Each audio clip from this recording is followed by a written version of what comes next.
Hey guys, welcome to the Millennium Movie Fan Channel. My name's Tyler. If you guys are new to the channel, make sure you hit the thumbs up down below, hit subscribe, and hit the little notification bell. That way you get alerts when I post a new video. And share this video around to all your friends and family on Facebook. That way they can talk movies and be a part of the movie community with us. Today's retro review is for Galaxy Quest. It's a movie that stars Tim Allen, Sigourney Weaver, Alan Rickman, Sam Rockwell. Justin Long is very, very young in this. It has a great cast. All the way down the list, Tony Shalhoub is in it. All across the board, there's great actors that make up this cast. And I had never really heard of this movie until it came up on my drive-in, and I went to go see it as a double feature, I think, with Empire Strikes Back. So it was Empire Strikes Back and then Galaxy Quest. And Galaxy Quest was great. I really love this movie as a satire, sometimes even a spoof almost, of Star Trek. The story premise of Galaxy Quest is that there is a TV show called Galaxy Quest on Earth. Aliens see that show and think that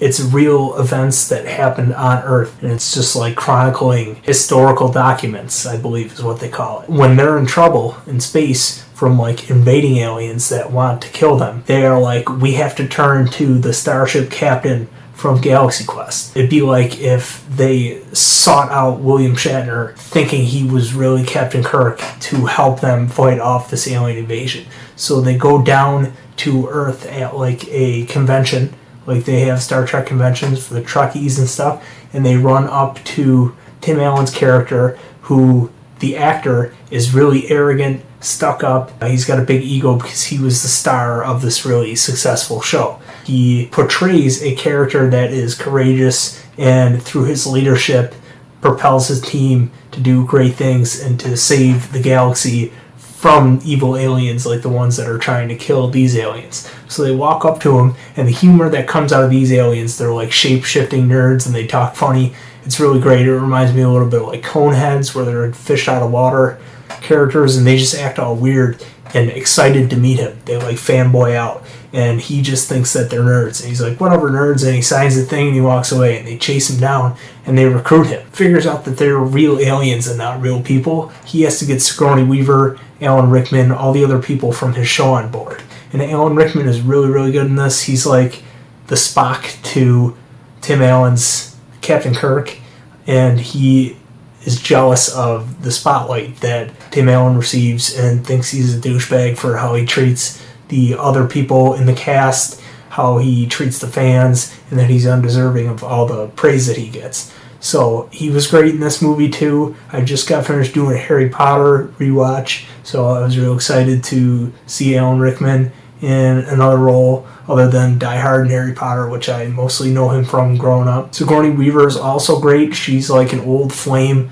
of Tim Allen's character, both on the show and off the show. They had a real life relationship too. They're characters in the movie in real life, and which is confusing. There's a little bit of in a box, in a box, in a box, in a bog down in the valley. So in real life, they were dating at one point, and they had a thing going on, and they kind of rekindled that towards the end. So that's the relationship angle at play, the little love angle. So I enjoyed that too, because this movie had all the elements of a real movie. It wasn't just a Star Trek ripoff, and it gave good commentary on it. Like Sigourney Weaver's character was overly sexualized, and that bothered her. She had more revealing outfits. That is something that on the Star Trek show we dealt with in real life. We see that women were overly sexualized a little bit, or just there for the purpose of being the love interest. They also make jokes at the expense of Star Trek. Crazy contraption like swinging in the hallway and floors drop out and they jump over like lava and stuff on the ship. And Sigourney Weaver's like, whoever wrote this should be fired. And it's just kind of funny because that's like a trope of a lot of the Star Trek movies. And it's like, wow, would they ever come into contact with like a swinging blade in the middle of a hallway? Like, it's kind of silly if you think about it. But they make fun of stuff like that in this movie too. Sam Rockwell is good in this movie. I think it's one of his earlier roles that I've seen him in. I only know him as like an old man now, but he's great in everything, man. Sam Rockwell is an underrated actor. Go back and watch some of his films. If you've seen 3 Billboards Outside of Evanston, Missouri, He's great in that too.